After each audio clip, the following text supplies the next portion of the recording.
जय श्री राम। शंखनाद में आपका स्वागत है।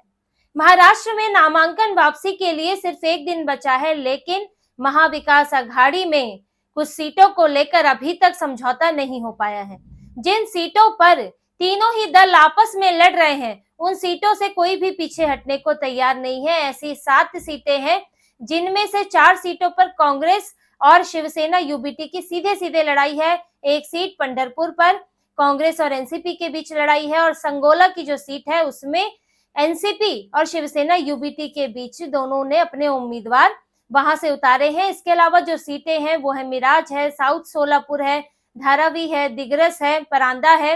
इन सीटों पर शिवसेना और कांग्रेस आमने सामने खड़े हुए हैं। अब नामांकन से पहले तीनों ही दल और खासकर से शिवसेना और कांग्रेस एक दूसरे पर दबाव बना रहे हैं कि वो अपने उम्मीदवारों को वापस लें। कांग्रेस भी पीछे नहीं हट रही है। कांग्रेस भी उद्धव ठाकरे को बोल रही है, और उद्धव ठाकरे ने भी हाल ही में बोला है कि कांग्रेस जो है उम्मीदवारों को वापस ले। लेकिन वापसी में एक समस्या और है कि जिन उम्मीदवारों का नाम वापस लिया जाएगा, क्योंकि अब वो नामांकन कर चुके हैं, तो ऐसे में अगर इस वक्त वो उन्हें पीछे हटना पड़ता है तो वो बागी हो सकते हैं। इसका डर भी सता रहा है, चाहे वो यूबीटी हो, कांग्रेस हो या एनसीपी हो, तो उनके नेता बागी हो सकते हैं। अगर वो बागी हो गए तो वो निर्दलीय तो नहीं बन पाएंगे, लेकिन वो गठबंधन की पार्टी के लिए प्रचार नहीं करेंगे। जहां पर कांग्रेस वापसी करेगी, वो शिवसेना यूबीटी के लिए उसके नेता प्रचार नहीं करेंगे। अब ये समस्या खड़ी हो गई है कि नामांकन वापसी भी कितना फायदा करेगी, इस पर भी सोचा जा रहा है, क्योंकि कई नेता बागी हो सकते हैं। ऐसे इसीलिए इन सीटों पर अभी तक मामला सुलझा नहीं है। इसके अलावा नामांकन वापसी से पहले निर्दलीयों ने भी बड़ी चिंता बढ़ाई हुई है। खासतौर से अघाड़ी की चिंता बड़ी है, क्योंकि पहले ही एक अननेचुरल अलायंस है, तो इसमें एक दूसरे के बड़े सपोर्ट की जरूरत है। क्योंकि जिन सीटों पर उद्धव ठाकरे जो है ये एनसीपी और कांग्रेस से बिल्कुल अलग तरह का वोट रखते हैं, ऐसे में उन्हें कई सीटों पर इनकी जरूरत है। लेकिन अगर निर्दलीय वहां खड़ा हो जाता है तो उद्धव ठाकरे तो अकेले पड़ जाएंगे, उस विचारधारा के अकेले व्यक्ति होंगे। ऐसा नहीं है कि निर्दलीय महायुति में नहीं है, सबसे ज्यादा निर्दलीय तो बीजेपी से खड़े हुए हैं, क्योंकि बीजेपी ने ही सबसे ज्यादा उम्मीदवार उतारे हैं, सबसे ज्यादा सीटें हैं बीजेपी के पास। लेकिन वहां समस्या ये नहीं है। वहां पर जहां पर बीजेपी और शिवसेना साथ में लड़ रहे हैं, उनके समर्थक साथ में है, तो एक जैसा वोट जो है वो एकजुट हो जाता है। लेकिन उद्धव ठाकरे के साथ समस्या है कि उनके खिलाफ अगर कांग्रेस के एनसीपी के निर्दलीय वापसी नहीं लेंगे तो वो तो बिल्कुल अकेले होंगे अपनी तरह के वोट में, और उन्हें सामना करना होगा एकनाथ शिंदे और बीजेपी दोनों का साथ मिलकर कंसोलिडेट जो वोट होगा। इसी तरह से विदर्भ की 3 सीटें हैं जिन पर कांग्रेस के नेता बागी हो गए हैं। कांग्रेस के वहां के बड़े नेता सुनील केदार वो वहां से टिकट चाहते थे। यहाँ की 3 सीटें हैं, उमरेडा, हिंगना और रामटेक। ये तीनों सीटें जो हैं ये एनसीपी और यूबीटी के पास चली गई। रामटेक से यूबीटी का उम्मीदवार खड़ा है। ऐसे में सुनील केदार इस वक्त नाराज है और उन्होंने कई निर्दलीय खड़े कर दिए। इन तीनों सीटों से निर्दलीय उतार दिए हैं, यानी कि कांग्रेस का जो संगठन है वो यहाँ सपोर्ट नहीं करेगा, ना वो एनसीपी को सपोर्ट करेगा, और शायद एनसीपी को तो कर भी दे, लेकिन सबसे ज्यादा गुस्सा रामटेक सीट के लिए है। रामटेक सीट पर यूबीटी को सपोर्ट नहीं करने वाला है। और दूसरी सीटों पर भी समस्याएं हैं। इस तरह की करीब 14 सीटें हैं जहां पर निर्दलीय खड़े हैं, बागी बन के खड़े हुए हैं, और वो समर्थन करने को तैयार नहीं है। सबसे ज्यादा निर्दलीय कांग्रेस के ही हैं। अब कांग्रेस के निर्दलीय कांग्रेस के खिलाफ नहीं, बल्कि यूबीटी और एनसीपी के खिलाफ खड़े हुए हैं। यहाँ पर उद्धव ठाकरे के सामने मुसीबत यह है कि एक गठबंधन में भी अब कई सीटों पर उन्हें गठबंधन का सहयोग ही नहीं मिल रहा है। और क्योंकि जो सीटों की सबसे ज्यादा लड़ाई थी वो यूबीटी और कांग्रेस के बीच ही थी, कहीं ना कहीं कांग्रेस के नेताओं में ये संकेत है इस बात का कि उद्धव ठाकरे के कारण उनका टिकट चला गया। उद्धव ठाकरे अड़े रहे, वो 10-15 सीटें नीचे होते तो यहाँ कांग्रेस की सीटें बढ़ती, और कांग्रेस ने भी 150 सीटों का अपने जो उनके समर्थक है उनसे 150 सीटों का वादा किया था। नाना पटोले बार बार कह रहे थे 150 से नीचे तो हम लड़ेंगे ही नहीं। 150 पर लड़ते तो निर्दलीय कम होते, बागी कम होते, लेकिन वो सीटें इधर शरद पवार पर गई और यहाँ उद्धव ठाकरे के पास गई। अब शरद पवार, क्योंकि दोनों का तो नेचुरल अलायंस होता है, उनके पास ज्यादा सीटें कांग्रेस की तरफ से गई भी नहीं है, लेकिन उद्धव ठाकरे के साथ साफ साफ लड़ाई दिखी है। ये लगा है कि उद्धव ठाकरे ने ही कांग्रेस से सीटें ली है, इसके कारण कांग्रेस के नेता समर्थक उनसे नाराज है। और मुंबई में तो खासतौर से, क्योंकि मुंबई में उद्धव ठाकरे ने सबसे ज्यादा सीटें ली हैं, 20-21 सीटें मुंबई से ही है, मुंबई में उनका ज्यादा प्रभाव भी है, तो ऐसे में कांग्रेस जो वहां पर करीब 16-17 सीटें मांग रही थी, उसे 10 सीटों पर ही वहां विराम लगाना पड़ा। ऐसे में जो वहां के नेता हैं वो उस वक्त वो उनका साफ साफ कहना है कि उद्धव ठाकरे के कारण ये हुआ है, तो वो उन्हें सपोर्ट नहीं करेंगे। और यहाँ तक कि उद्धव ठाकरे के खिलाफ कांग्रेस के मुस्लिम नेताओं ने भी मोर्चा खोल दिया है और उनके बहिष्कार की बात हो रही है। मुसलमानों के बीच में कांग्रेस के नेता यूसुफ अब्राहनी है, वो बैठक करने में लगे हुए हैं। बायकुला सीट से वो टिकट चाहते थे, लेकिन वो सीट जो है उस पर उद्धव ठाकरे ने पहले ही अपने उम्मीदवार उतार दिए और लड़ झगड़ कर वो सीट खुद ले ली। ऐसे में जो वहां के मुस्लिम नेता हैं वो वहां के धर्मगुरुओं से, वहां के दूसरे मुस्लिम संगठनों से अब इस बात पर उद्धव ठाकरे का विरोध कर रहे हैं कि उद्धव ठाकरे ने सिर्फ एक मुस्लिम उम्मीदवार उतारा है, जबकि लोकसभा में उन्हें मुसलमानों ने भर भर कर वोट दिया था। बायकुला में भी ऐसे ही हुआ था, 41% मुस्लिम आबादी है। तो यूसुफ अब्रानी का कहना है कि यहाँ पर यूबीटी के उम्मीदवार को 86,000 वोट मिले थे, जबकि शिंदे के उम्मीदवार को 40,000 वोट मिले थे। मुसलमानों ने वोट दिया था, लेकिन उद्धव ठाकरे ने उन्हें उम्मीदवार नहीं दिया, उनके मुस्लिम समुदाय से उम्मीदवार नहीं खड़े किए। ऐसे में उद्धव ठाकरे को कांग्रेस का सपोर्ट मिलता नहीं दिख रहा और उनसे मुस्लिम वोट भी छिटकते दिख रहे हैं। कांग्रेस भी कहीं ना कहीं उद्धव ठाकरे को सबक सिखाना चाहती है, क्योंकि अगर उद्धव ठाकरे ज्यादा सीटें लाते हैं तो फिर वो सीएम की दावेदारी करेंगे। लेकिन कांग्रेस ने अभी तक गठबंधन में सिर्फ अपना ही सीएम बनाया है और आगे भी वो यही करना चाहती है और एक इसलिए अंदरूनी लड़ाई चल रही है।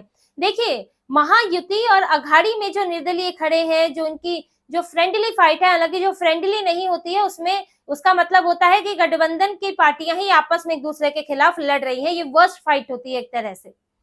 लेकिन इन दोनों में अंतर है, महायुति और अघाड़ी में। महायुति में अभी तक ये नहीं हुआ है कि किसी गठबंधन के जो पार्टी है उसके नेता, उसके समर्थक दूसरी के खिलाफ है खुले तौर पर। ऐसा नहीं हुआ है कि शिंदे के समर्थक कह रहे हैं कि वो बीजेपी का सपोर्ट नहीं करेंगे, बीजेपी ने सीटें छीन ली, ना बीजेपी के ऐसे कह रहे हैं और ना ही अजीत पवार के, क्योंकि अजीत पवार अभी नई नई पार्टी बनाकर आए हैं, उनकी उम्मीदें वैसे ही बहुत कम है। शिंदे भी अभी नए नए पहली बार जो है विधानसभा चुनाव में उतरे हैं। बीजेपी इनको छत्र छाया दे रही है, तो ऐसे में आपसी नाराजगी कम है। कुछ एक निर्दलीय अपनी ही पार्टी के खिलाफ खड़े हो गए हैं, वो एक अलग बात है, लेकिन अघाड़ी में अलग बात है। अघाड़ी में जो तीनों ही दल हैं वो तीनों ही यहाँ के बड़े दल रहे हैं। एनसीपी यहाँ की जो है रीजनल पार्टी रही है, शरद पवार जो है मुख्यमंत्री रहे हैं, बड़े नेता हैं। ऐसे ही उद्धव ठाकरे, बाला साहेब ठाकरे की विरासत लेकर चले, तो वहां की बड़ी रीजनल पार्टी है कांग्रेस, राष्ट्रीय पार्टी है। तो यहाँ पर जो बड़े बड़े जो दल हैं वो एक दूसरे को सपोर्ट करने को तैयार नहीं है, एक दूसरे के नीचे झुकने को तैयार नहीं है।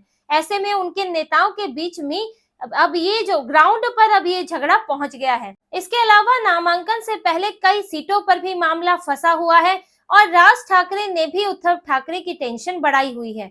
हालांकि फंसी हुई सीटों की बात करें तो राज ठाकरे के बेटे अमित ठाकरे की सीट पर भी अभी पेच फंसा हुआ है, बड़ी पेचीदा स्थिति है, क्योंकि वहां से शिंदे के जो उम्मीदवार हैं सदा सरवनकर, उन्होंने भी अभी नामांकन वापस नहीं लिया है। हालांकि बीजेपी ने पूरा सपोर्ट दिया है एमएनएस को। बीजेपी के मुंबई इकाई के प्रमुख हैं आशीष शेलार, उन्होंने साफ साफ कह दिया कि अमित ठाकरे का बीजेपी समर्थन करती है। बीजेपी के जो वहां पर नेता होंगे, जो समर्थक होंगे, वो अमित ठाकरे के लिए वहां पर प्रचार करेंगे और पूरी तरह उन्हें सपोर्ट करेंगे। शिंदे से भी ये बात कही जा रही थी, लेकिन शिंदे के जो नेता हैं वो उन्होंने नामांकन वापसी नहीं ली और शिंदे अपने नेता को ही सपोर्ट कर रहे हैं।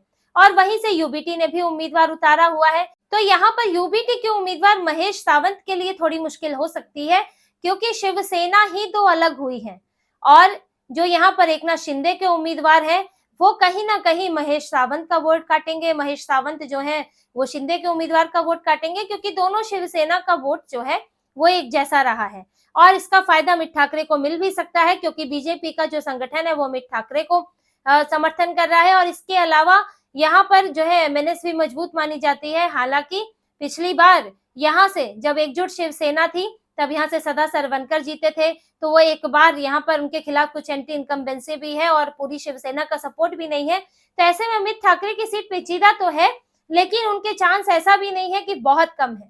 लेकिन राज ठाकरे ने 200 से ज्यादा उम्मीदवार उतारकर उद्धव ठाकरे को जरूर मुश्किल में डाल दिया है।